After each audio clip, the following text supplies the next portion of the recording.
Hey, welcome to final. No, not final draft. Draft picks. But we are at final draft. We It's never been a leave while. this place. Yeah, I did one time. Yeah. It's not true. You slept on the couch. I have a pie chart that proves it. Oh, pie charts. Not a Venn diagram. I know. When there's this much beer in brand, they usually meet in the middle. There is a collide, but that's about all there is. But it's been a while. But we have some Oktoberfest beers. We have two IPAs, well, two double IPAs, I guess, right? It is.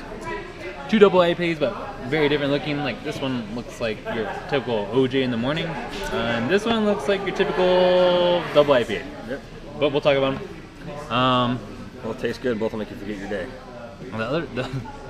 We go from 5% to 11%. That's right. All in the span of 4. So right. the first one we have is our Odell's Oktoberfest beer. We had a Oktoberfest kind of little event going on last Saturday. Still actually have the food specials and most of the beers on the board. The only one we are missing was the Bell's Oktoberfest because that one went the first day. So yeah, we're still celebrating the month even though our event's over. So there's still a chance to come down and have some of these. This one's probably one of the best ones we got on the board. So. And it's 6.1%.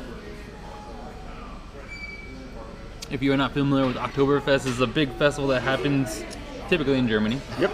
But not in October, it starts in September. It does. And it kind of rolls its way into October. It's like 20 days long or something like that. It is, and there's usually 2 different styles of beers that are associated with it, and I may have them backwards, but I believe this one is actually what they would call a Marzen or a true Oktoberfest style, so it was actually made back in the spring and left to ferment all summer long. Where a Fest beer would be the lighter ones that are made from this year's grain, they're basically the celebration. Oh, okay. And Oktoberfest is the celebration at the end of the harvest, or the growing season over there, so they have a big party. And they're usually lagered, right? Yep, lagered, and then they also, like I said, the Marzens usually are brought out towards the very end of the festival because they're the big celebration. All the Fest beers made from this year's grain are the ones just to drink while they party. Yeah. But like everything, world got a hold of it and bastardized it, and now it just is basically German St. Patty's Day that lasts a whole month. Yeah, especially if you go, oh man, I heard in Germany they have diagnosed hangovers as a disease. So that means if you get a hangover in Germany, you could call them sick. Yep. And it's a liable reason. I don't know if you go see a doctor, that sounds a little crazy. I'd be calling it sick a lot. Well, this one definitely has like a little bit more malt character, sweeter. It does. Still kind of clean and fresh and kind of like what I think of fall beers actually. Yeah, like I said, a little bit of, I'd say almost like a nutmeg spice flavor to it. I mean, they don't add that to it, but it kind of has that flavor. You might get slapped probably by a German person. Yep. Kind of along that same, that same flavor line. That's. Oh wait, are we taking a picture or are we doing a video? Oh no, it's a video. Okay, never mind. Sorry, camera. Technical malfunctions. No malfunctions. That's right. Technical brain malfunctions. So now we're going to move on to the Imbibe, which is a local Reno beer. This is their Fest beer. So like I said, this would be the one that would made out of this year's grain, usually only lagered for about a month. It's going to have a little bit different flavor profile because it's not going to have the aging involved. This is actually still a pretty dark one. A lot of the Fest beers I've seen are a little bit lighter bodied. Yeah. It's not as sweet. It's a lot more crisp. It tastes like a fresh beer. Like the other one has a little bit more complex flavor because it's been around a little longer. This one tastes, exactly like I said. It tastes like it was made within the last couple months. It's not so big on the malt, I guess. But it's definitely a great beer to have. You can actually get more of the lager flavor of this, more of the crispness, the lighterness of it. This would be good like on your typical Nevada fall, which is unpredictable. Like, oh, it's hot, and then it's cold. I think this is a great beer to have. It's 5.7%, so it's like your easy drinking beer. It is. Yeah. Your Fest beer. So you can go down to the festival in your later hose and drink that all day, and then have a couple big Oktoberfest at the end of the night, and call in sick tomorrow on your hangover disease. Yeah, your hangover disease, which sounds right. like a weird one to call. Let's move on to the Rogue. Yeah, so this is a double New England IPA. As you can tell, New Englands are usually pretty hazy, not clear. This one's done correctly. It's got a lot of the flaked oats in it that gives it that big, heavy body. So it makes it nice. Down here at Final Draft, we actually are doing a feature event with Rogue. So we're putting on a different Rogue keg every week. And that'll culminate in a Rogue tap takeover here on Halloween night. So come on down, wear a costume. We'll have all kinds of prizes and junk. And should be a pretty good, grown-up good time. Can kids come? Yeah, because it's on our normal trivia night. Oh. It just may be a little out of control, but speaking of out of control, that is a good beer. It has like a little bitterness at the end. It's also a double, so it's 8.6%, so it's gonna be kind of big, but it has tons of tropical fruit notes. It is. For somebody that is self-proclaimed over the haze craze, this one's pretty darn good. I would continue to drink this really one. over a haze? For the most part, but you're not over. This one's not really a haze. This is an it's actual just not New in your England. front forward. Like, oh, there's a hazy beer. That's on right. it. This one's an actual true New England. They followed the recipe, and you can see the difference between when a brewery just doesn't filter it and calls it a hazy and tries to capitalize on it, or they actually follow the recipe, and that's what they did here. Mm-hmm. And the mouthfeel's like lighter on it too. Has a little bit more body to it. Definitely has like a lot of tropical fruit notes. Like a little pango. Pango. I get some pango out of that one. Mango or pango? Pango.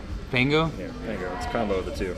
That could be a new word for it. It is. New description word for hazy IPAs. Pangos. Right. It'll be right up there with crushable and all those other wild descriptors that we use. I don't know what the other ones in the are. beer world. Dank? No, that's not really. I don't know. I'm sure dank was that crushable word back in the early 2000s. Like, that beer's hella dank. It is. And you don't know it's crushable when they put super in front of it. It's super crushable.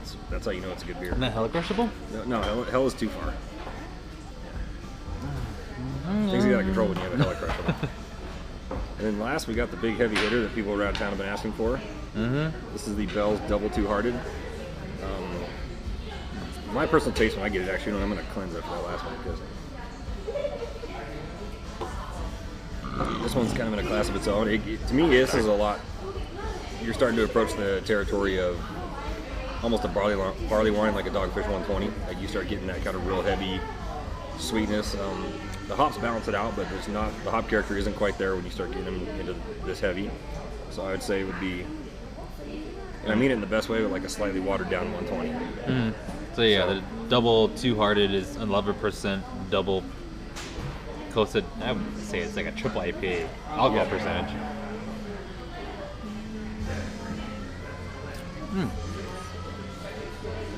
Okay, I get what you kind of mean at the end. Mm-hmm.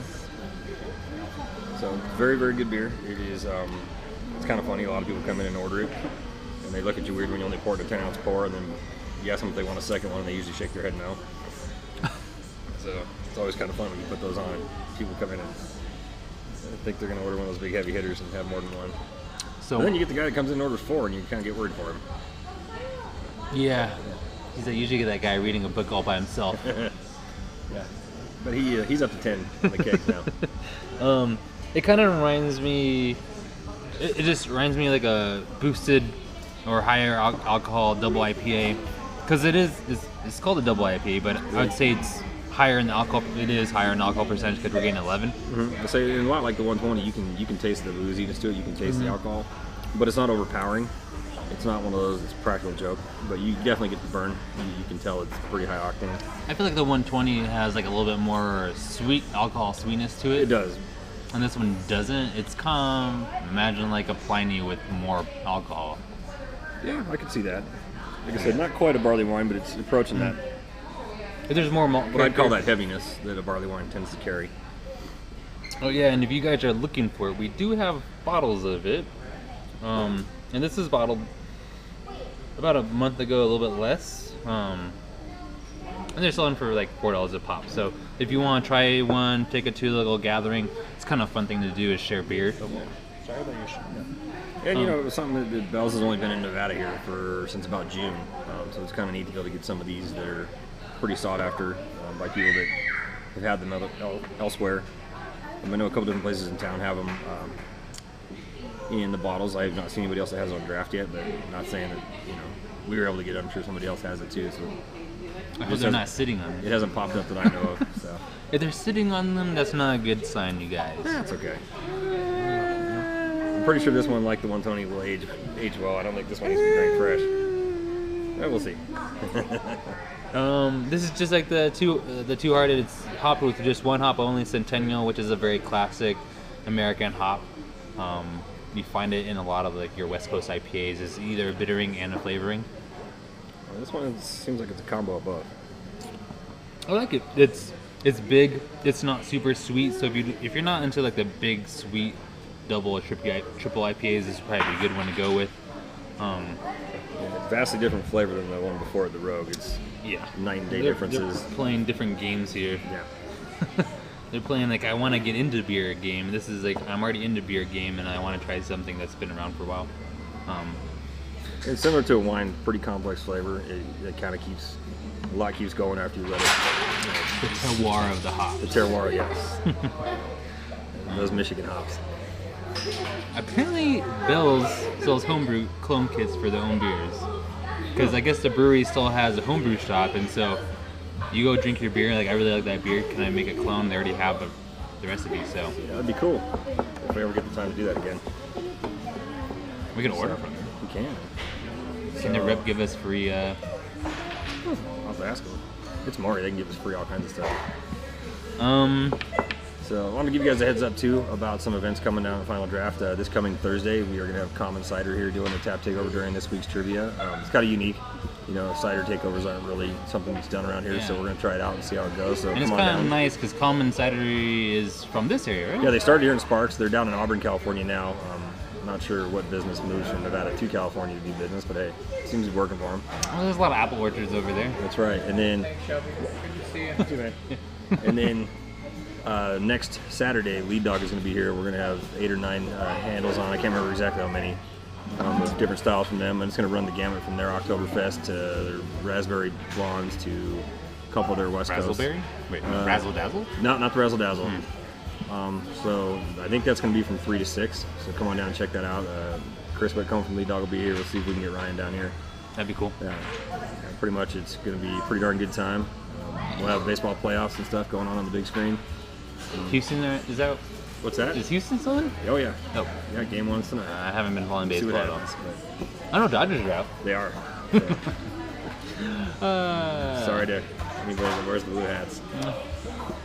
Someone that has to wear a blue hat. That's right. The players, but the game. So yeah, those are the events coming going on this week. So come on down, check those both out. We have a good cider collection on There's Thursday. also some superstition meadery.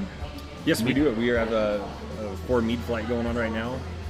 It's from Superstition Meadery out of Prescott, Arizona. So those are pretty darn good. If you haven't had mead yet, it's a good thing to try. It's a lot different than your beer and your ciders. The best way to describe it is it's a honey wine. It's wine made out of honey. That's the easiest way to describe it. Most of them hover. I think that's the definition I know also. what I'm saying. Most of them hover about 13 to 15%, and they are. I would say a good way to describe it is like having your port. Yeah, that's about what I would classify them as, a port wine. Nice, it's usually similar pretty sweet. Price, similar.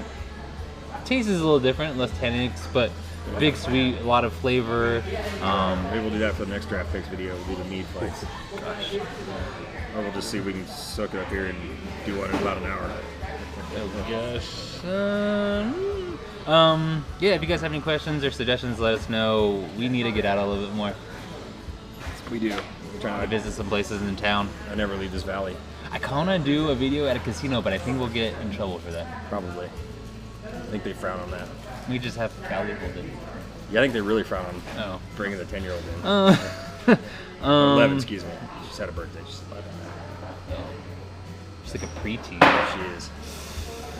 Yeah. All right. Thank you guys for stopping by, and come on down. Yeah, have a good one. Bye-bye.